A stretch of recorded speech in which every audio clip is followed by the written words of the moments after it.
Well, here's what's interesting to me.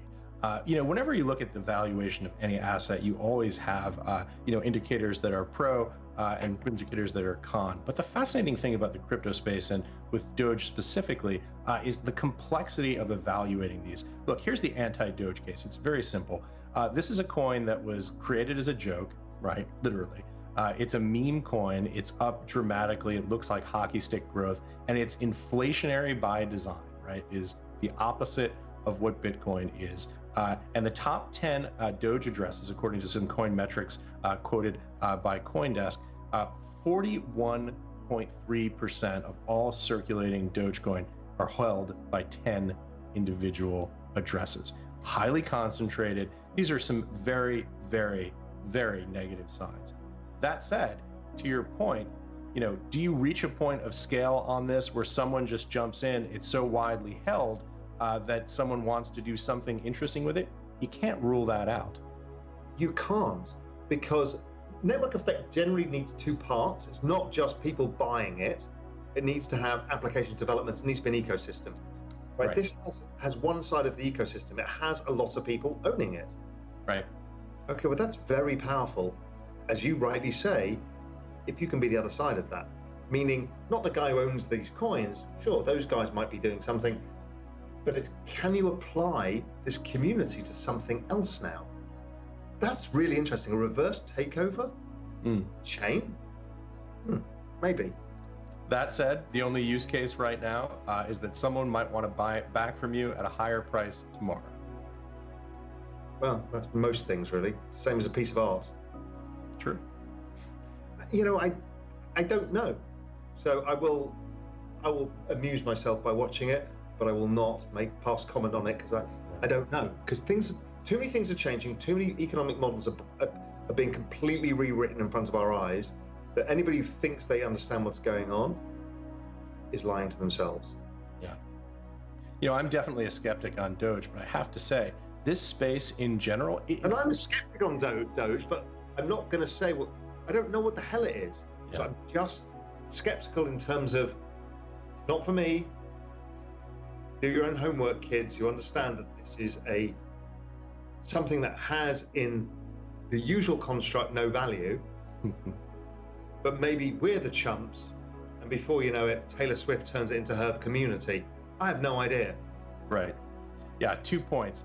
The first is that there are a lot of people out there, retail investors, who are speculating in this, and they will often say, well, Elon Musk owns this, and Mark Cuban owns this. I can assure you that if Doge goes to zero, neither Elon Musk nor Mr. Cuban are going to have problems paying their rent. They're not going to have to send the email to the landlord saying, I'm very sorry, I'm going to be a little late this month. And the speculative part of this cycle is now starting to really get underway. Yeah.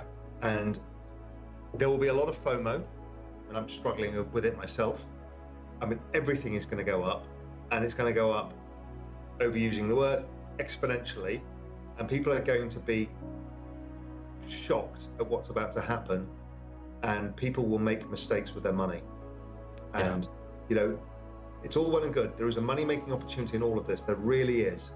But just don't take risks you can't run because you think it's your one chance. It's not the one chance. There's a whole universe that's being built in front of us. You don't need to make it all in one trade.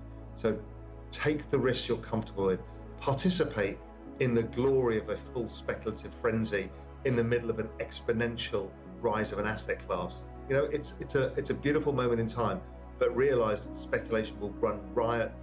There will be the downward counteracting move to that speculation, which is a bust, and then we'll start all over again.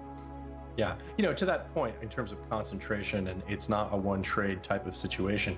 Cathie Wood, ARC-F, the fintech innovation ETF run by Cathie Wood, invested in CoinDesk 0.25% of her portfolio. In Coinbase?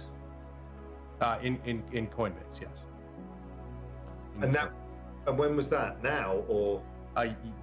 2 days ago, when the trade report came out at the listing. Right. Well, we don't know. We just know that trade reports at Coinbase 0.25%.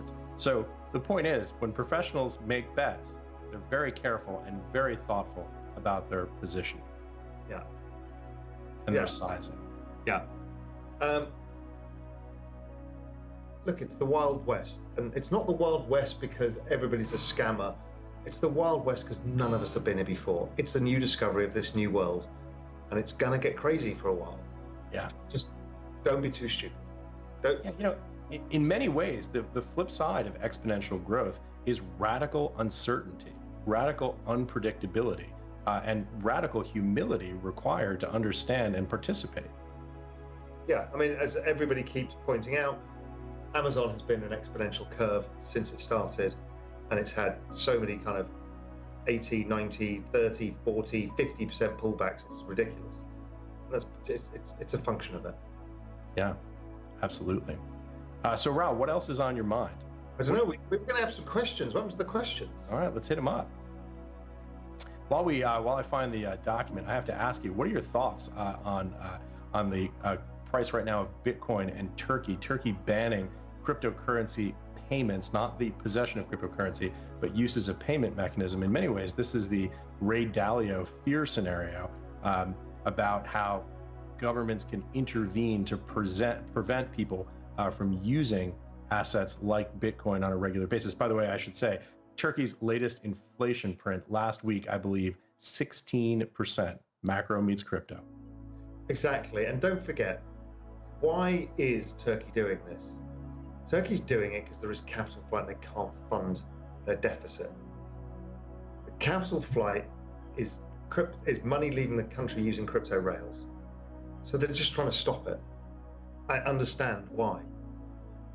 It's them trying to reassert their authority over the capital markets. But as we've learned, with a distributed network that is digital and owned by nobody and everybody, it's very, very difficult to stop. I mean, don't forget, China's gone down this route, India's tried this route, Turkey's gone down this route. I mean, everybody's got to go with it. But, you cannot break a network. So there's stuff like that. There's mixed narratives. So I think cyclical inflation, of course, you're at the point in the cycle where you'll see some inflation pick up. I do not believe it can stick unless something dramatic changes. Yeah, so many excellent points. So well said. AI is a topic we're going to be hearing about a great deal more. It's so interesting. The last wave of automation, when it was factories and robots, you saw the consultants and the finance folks saying, oh, this is just the way the economy works.